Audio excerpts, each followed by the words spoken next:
साफ शब्दों में चर्चा में कहा था कि संविधान में कतई धर्म के आधार पर आरक्षण की व्यवस्था नहीं की जाएगी। कांग्रेस की इस कुनीति का सबसे बड़ा प्रमाण वक्फ कानून है कि बाबा साहब आंबेडकर के संविधान की ऐसी की तैसी किसी भी आदिवासी की जमीन को हिंदुस्तान के किसी भी कोने में आदिवासी की जमीन को, उसके घर को, उसकी संपत्ति को एक वक्फ बोर्ड हाथ भी नहीं लगा पाएगा। अभी आपने भी समाचारों में सुना होगा, कर्नाटका की कांग्रेस सरकार ने टेंडर में भी अब एससी, एसटी, ओबीसी के अधिकार छीन करके धर्म के आधार पर आरक्षण दे दिया,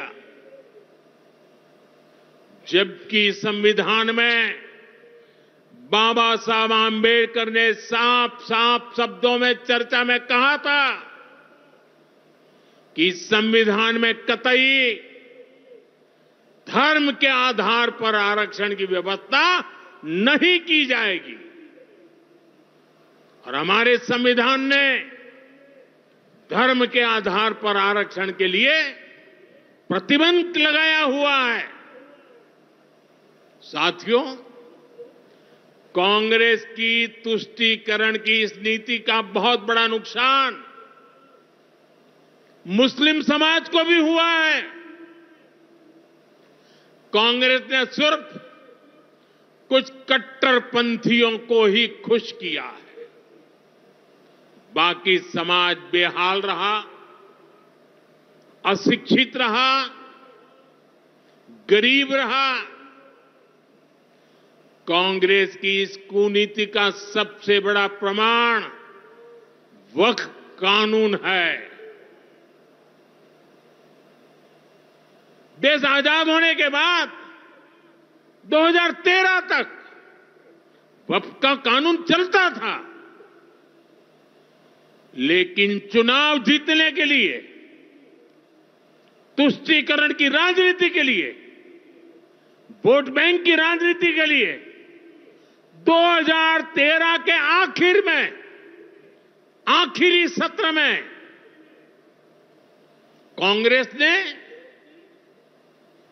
इतने सालों तक चल रहे वक्फ के कानून में आनन फानन संशोधन कर दिया ताकि चुनाव में वोट पा सके। वोट बैंक को खुश करने के लिए इस कानून को ऐसा बना दिया कि बाबा साहब आंबेडकर के संविधान की ऐसी की तैसी संविधान से ऊपर कर दिया। ये बाबा साहब का सबसे बड़ा अपमान का काम था। साथियों, ये कहते हैं कि उन्होंने मुसलमानों के हित में किया। मैं जरा ऐसे सभियों से पूछना चाहता हूं, वोट बैंक के भूखे इन राजनेताओं से कहना चाहता हूं, अगर सच्चे अर्थ से आपके दिल में मुसलमानों के लिए थोड़ी भी हमदर्दी है तो कांग्रेस पार्टी अपने पार्टी के अध्यक्ष मुसलमान को बनाए। क्यों नहीं बनाते भाई? संसद में टिकट देते हैं, 50% मुसलमानों को दो, जीत करके आएंगे तो अपनी बात बताएंगे। लेकिन ये नहीं करना है। कांग्रेस में तो कुछ नहीं देना है। देश के नागरिकों के अधिकारों को छीनना और देना, इनकी नीयत किसी का भी भला करने की कभी नहीं रही, मुसलमानों का भला करने की भी नहीं रही। यही कांग्रेस की अच्छी सच्चाई है। साथियों, वक्फ के नाम पर लाखों हेक्टेयर जमीन पूरे देश में है। इस जमीन, इस प्रॉपर्टी से गरीब का बेसहारा महिलाओं बच्चों का भला होना चाहिए था। और आज ईमानदारी से उसका उपयोग हुआ होता तो मेरे मुसलमान नौजवानों को साइकिल के पंक्चर बना करके जिंदगी नहीं गुजारनी पड़ती। लेकिन इससे मुट्ठी भर भू माफिया का कोई भला हुआ। पसमानदा मुस्लिम इस समाज को कोई फायदा नहीं हुआ। और ये भूमाफिया किसकी जमीन लूट रहे थे? ये दलित की जमीन लूट रहे थे, पिछड़ों की जमीन लूट रहे थे, आदिवासी की जमीन लूट रहे थे, विधवा महिलाओं की संपत्ति लूट रहे थे।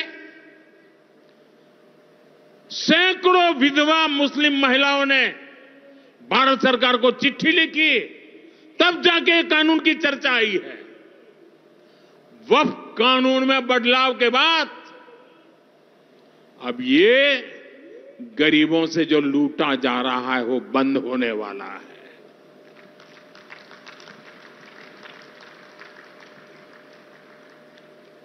और सबसे बड़ी बात, हमने एक बहुत बड़ा जिम्मेदारीपूर्ण महत्वपूर्ण काम किया है। हमने इस वक्फ कानून में एक और प्रावधान किया है। अब नए कानून के तहत, वक्फ के कानून के तहत किसी भी आदिवासी की जमीन को हिंदुस्तान के किसी भी कोने में आदिवासी की जमीन को, उसके घर को, उसकी संपत्ति को ये वक्फ बोर्ड हाथ भी नहीं लगा पाएगा। ये आदिवासी के हितों की रक्षा करने का, संविधान की मर्यादाओं का पालन करने का हमने बहुत बड़ा काम किया है। नए प्रावधानों से वक्फ की भी पवित्र भावना का सम्मान होगा। मुस्लिम समाज के गरीब और पसमानदा परिवारों, मुस्लिम महिलाओं, खास करके मुस्लिम विधवाओं को, मुस्लिम बच्चों को उनका हक भी मिलेगा और भविष्य में उनका हक सुरक्षित रहेगा। और यही तो बाबा साहब आंबेडकर ने संविधान के स्पिरिट में हमें काम दिया हुआ है। यही असल स्पिरिट है, यही असली सामाजिक न्याय है।